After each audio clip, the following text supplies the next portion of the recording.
আমরা বলেছি জাতীয় ঐক্যমত্য কমিশনকে কাদেরকে এখানে ডাকা হচ্ছে, সেখানে কি দল বেঁধে কোনো একটা দলের সুপারিশে ডাকা হচ্ছে কিনা সে বিষয়টি সুস্পষ্ট।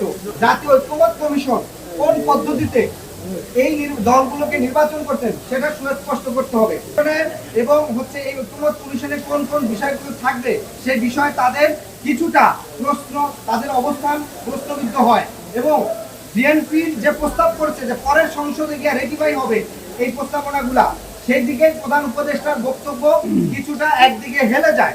দ্বিতীয়ত বিষয় হচ্ছে ঐক্যমত্য কমিশনে যে রাজনৈতিক দলগুলোকে ডাকা হচ্ছে, এখানে প্রায় 24 থেকে 28টি দল ডাকা হচ্ছে।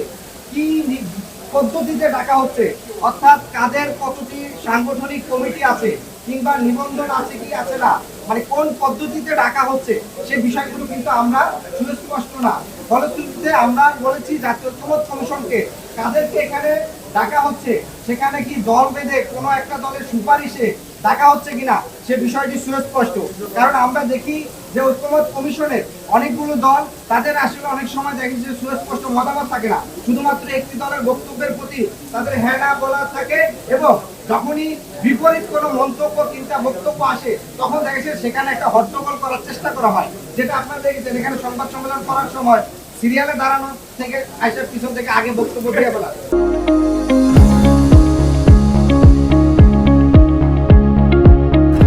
ফলশ্রুতিতে আমরা বলেছি জাতীয় ঐক্যমত্য কমিশন কোন পদ্ধতিতে এই দলগুলোকে নির্বাচন করতেন সেটা সুস্পষ্ট করতে হবে। আরেকটা গুরুত্বপূর্ণ আমাদের বক্তব্য ছিল যে আপনারা জানেন যে জুলাই আগস্টের গণ অভ্যুত্থান সংগঠিত হয়েছে, এই অভ্যুত্থান শুধুমাত্র সকল রাজনৈতিক দলের চেষ্টায় হয় নাই, এর বাহিরে সকল পেশাজীবী সংগঠন, সকল পেশাজীবী এবং জনতার একটা বড় অংশগ্রহণ ছিল, যাদের আসলে কোনো প্রতিনিধি নাই। একই সাথে এখানে ছাত্রদের একটা বড় অংশগ্রহণ ছিল। ফলশ্রুতিতে আমরা মনে করি শুধু এখানে যাদেরকে ডাকা হয়েছে এরাই সারা বাংলাদেশের সকল জনগণের 100% ম্যান্ডেট নিয়ে আসতে পারে না।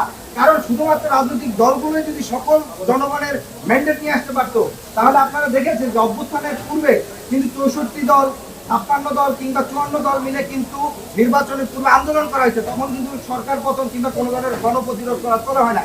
ফলে আমরা মনে করি এই গণ অভ্যুত্থানে গুরুত্বপূর্ণ 3টা স্টেক হোল্ডার, একটা হচ্ছে সকল রাজনৈতিক দল মিলে একটা স্টেক হোল্ডার, জনতাও একটা স্টেক হোল্ডার এবং সকল শিক্ষার্থীরা, তরুণরা একটা স্টেক হোল্ডার। সেই জায়গা থেকে রাজনৈতিক দল দেখে তার মধ্যে আবার কিছু রাজনৈতিক দলকে ডাকা হয়েছে, কিছু আবার ডাকা হয়নি। কোন পদ্ধতিতে ডাকা হয়েছে সে বিষয়গুলো সুস্পষ্ট করার জন্য বলেছি। নারী আসনের ক্ষেত্রে আমাদের এখানে প্রস্তাব ছিল, আলোচনাটা এখনো চলমান আছে, এটা এখনো শেষ হয় নাই, তবে সেক্ষেত্রে আমাদের প্রস্তাবনা ছিল সংসদে নারী আসনে যেন সরাসরি ভোটের মাধ্যমে হয়। কোন পদ্ধতিটা হবে সেটা এখনো আলোচনা চলমান আছে।